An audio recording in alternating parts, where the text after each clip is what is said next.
Eu entendo as pessoas terem esse estigma, né?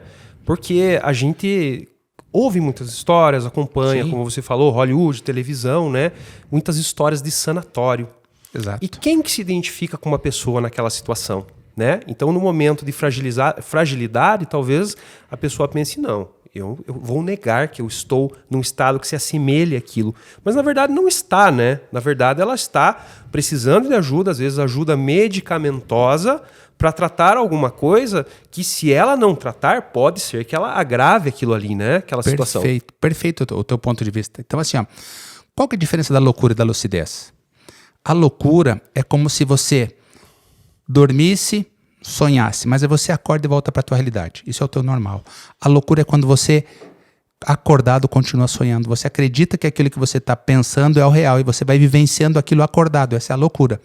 Quando a pessoa busca o psiquiatra, ela não está no momento de loucura. Quando ela diz assim, Kleber, eu vim aqui porque eu não quero enlouquecer. Então, buscar um psiquiatra, Vitão, não é uma insanidade, é uma sanidade mental. Agora, quando a pessoa não busca, Perfeito. quando ela começa esse adoecimento, as pessoas ao redor vão adoecendo, muitas situações eu preciso de um hospital psiquiátrico como uma questão de proteção, não é castigo, não é punição. Já teve em outras épocas da história, em instituições asilares, assim, extremamente que hoje nós somos totalmente contrários, tá? Hoje eu sou vice-presidente da Associação Paranense de Psiquiatria, estou junto à Associação Brasileira de Psiquiatria também, e nós somos totalmente contrários à abertura de hospitais psiquiátricos, mas nós gostaríamos que todos os hospitais gerais, Vitão, tivessem quartos preparados para receber pessoas nesse momento de sofrimento maior. Porque eu tenho uma família que às vezes não consegue ter um suporte para um risco de suicídio. Eu tenho uma família que um paciente com um quadro de esquizofrenia começa a ouvir vozes e essas vozes podem mandar matar um familiar. Eu preciso de um local apropriado para atender esse paciente. Só que antigamente não. Então as pessoas ainda trazem essa leitura de que eu vou para o hospital psiquiátrico ficar com pessoas com quadros bem graves.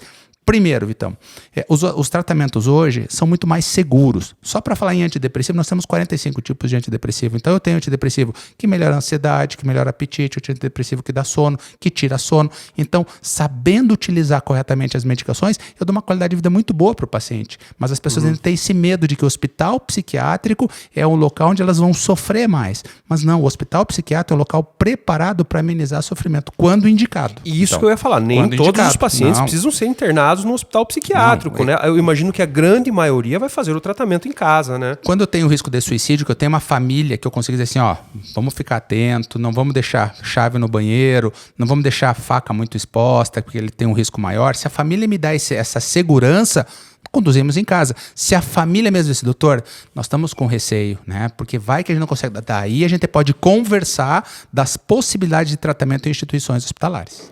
E você veja, né, doutor Kleber, é pesado, né? Esse tipo de assunto, eu confesso que é pesado. Você agora relatando, né, tirar uma chave do banheiro, de uma porta, para a pessoa não se trancar, esconder objetos cortantes.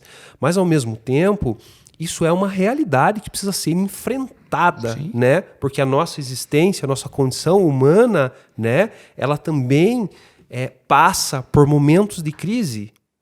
E a gente tem que entender como viver esses momentos de crise, né? E se tem algum familiar nosso, próximo, que está passando por um momento desse, né? Que tipo de atendimento, que tipo de cuidado é necessário?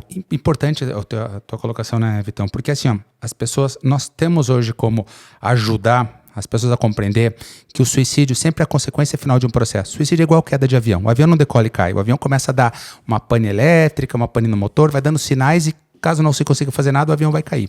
Suicídio é a mesma coisa. Por que a gente fala isso para os familiares? Para que eles compreendam que aquela pessoa vem num processo de adoecimento. Ninguém levanta, vai lá e se suicida. A pessoa ela vem trazendo sinais. Ou essa mudança com quadro depressivo, ou um abuso do álcool, um isolamento, ou tentativas prévias, ou já tinha um fator genético lá atrás. Então a gente acaba estudando isso e ajudando as pessoas a compreenderem. Por quê?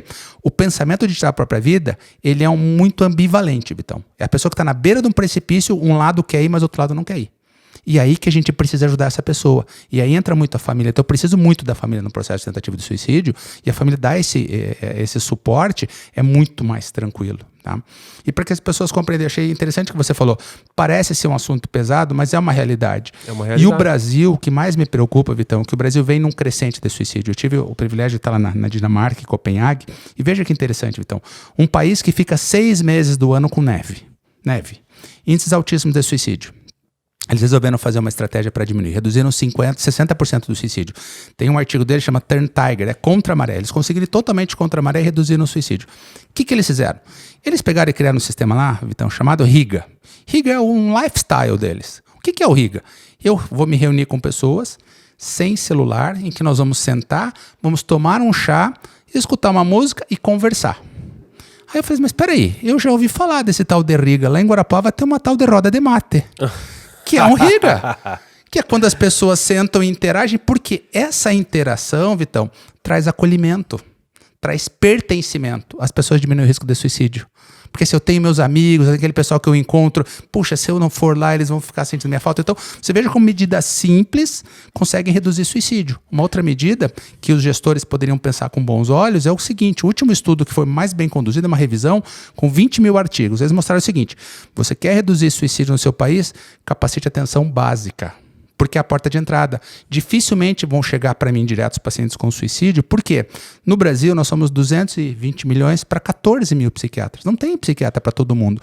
Mas se eu tenho estratégias de saúde pública, de uma abordagem com um protocolo de atendimento, eu consigo reduzir suicídio. Então, existem ferramentas para reduzir. Só que o Brasil vem num crescente. O Brasil é um país que não consegue reduzir suicídio. Os países estão reduzindo a média de 20% até 30%. A Dinamarca foi uma exceção. Mas, ou seja, existem estratégias. Então, a tua iniciativa, qual que é? Kleber, se você não consegue ir lá preparar uma atenção básica, vamos preparar quem está nos assistindo. Vamos dar ferramenta para eles entenderem que depressão não é frescura, que depressão é uma doença grave e que se não for tratada corretamente, a pessoa pode até tirar a própria vida. Obrigado por ter assistido esse corte do podcast Vitão e Companhia. O link para o episódio completo está aqui embaixo, na descrição. Se inscreva no canal e ative o sininho.